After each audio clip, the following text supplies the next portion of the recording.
سلام من الله عليكم وأسعد الله أوقاتكم بكل خير. اللهم صل وسلم وبارك على سيدنا محمد. أهلا وسهلا بالجميع. اليوم إن شاء الله هعمل معاكم خلطة تفتيح الوش رهيبة، وبتفتح 3 درجات تفتيح حلو وترطيب ونضارة. تفتيح ترطيب نضارة، ما بتحتاج انك تعملي معاها كريم مرطب على ضمانتي، وحلوة شديد خصوصا العروسات. اعتمدوها لوشكم لبشرتكم، تنفع مع البشرة الدهنية والبشرة المختلطة. من البشرة الحساسة أو غيره دي بعيد بعيد بعيد. فخليكم معاي ونشوف الطريقة كيف، وما تنسوا انكم تعملوا لي لايك وتشتركوا في قناتي وتشاركوا فيديو مع الأهل والأحباب والأصدقاء عشان الناس كمان تستفيد. ويلا نبدأ نشوف خلطتنا اليوم. نجيب علبتنا فاضية. تمام. الخلطة بتعتمد على الكريم الترطيب القوي اللي هو كريم سودو كريم، اللي هو كريم التسلخات بتاع البيبيهات. سودو كريم قوي قوي جدا في الترطيب وبرطب حلو، بيدي نتيجة حلوة شديد. فدي الملعقة الأولى. تمام. ممكن تخطي بالملعقة، ممكن تخطي بالملعقتين حسب الكمية اللي انت عايزاها، لكن اعتمدي المقادير حقتي دي كسودو كريم. الخطوة الثانية اللي هو بيست، اللي هو كريم كوجي سان للوجه. كريم تفتيح كوجي سان لازم الأصلي يا جماعة، لأنه اليومين دي فيه فيك كتير في السوق، فشوفوا الأصلي. تمام. ناخد منه برضو نفس المقدار، ملعقة منه. حلو. وتاني انا في كريم ما عندي، لكن حاجي اعمل البديل عنه اللي هو كريم روز او ديانا. فانا ما عندي روز ولا عندي ديانا، فعندي سلفانة، هم كلهم بينفعوا مع البشرة الدهنية. فخدي كريم سلفانة ملعقة برضو. كريم سلفانة دي ملعقة، خدي نفس المقدار. تمام.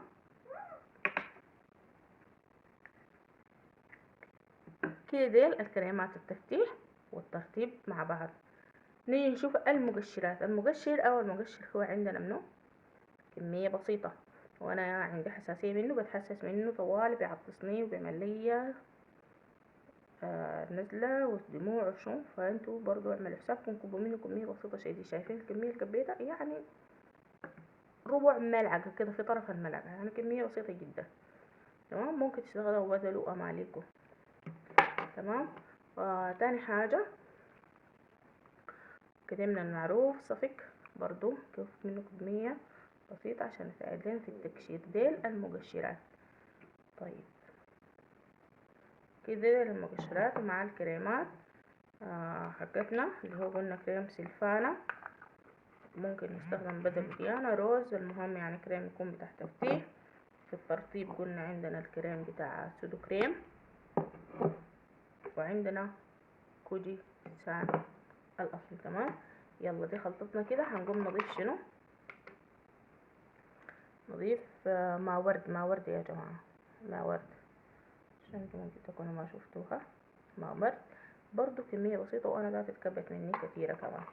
ماء ورد اول شي بتخلي الكريم يتفاعل في وسط كويس، وبتخليه يساعد على الامتصاص، وانه الوش يمتص بسرعة، البشرة تمتص بسرعة.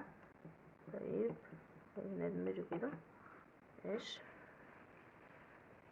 طيب ندمج الخلطة جامدة جدا. طيب كده خلاص، بعد كريمنا اتظبط واندمج ودخلت المواد في بعض. طيب الخلطة دي بتكفيني كم يوم؟ وجه ورقبة بتكفيني 3 أيام. وجه ورقبة 3 أيام.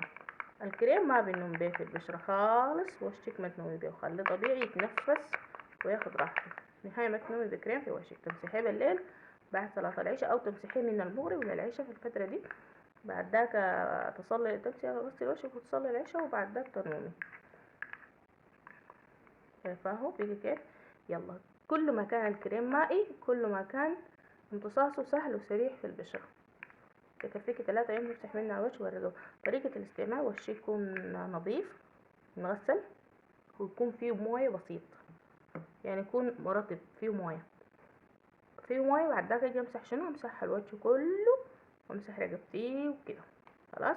واخليه يمتص نص ساعة ساعتين، المهم ساعتين كتيرة، ساعة نص ساعة، المهم ساعة ونص كده خليه في وشك. بعد كده تيجي شنو تغسليه، وما بيحتاج انك ترطبيه. اذا عندك اوليفيرا ممكن تعملي اوليفيرا، عندك كريم مربى طب عايزه تعمليه عشان تنومي في وشك، غير كده لا.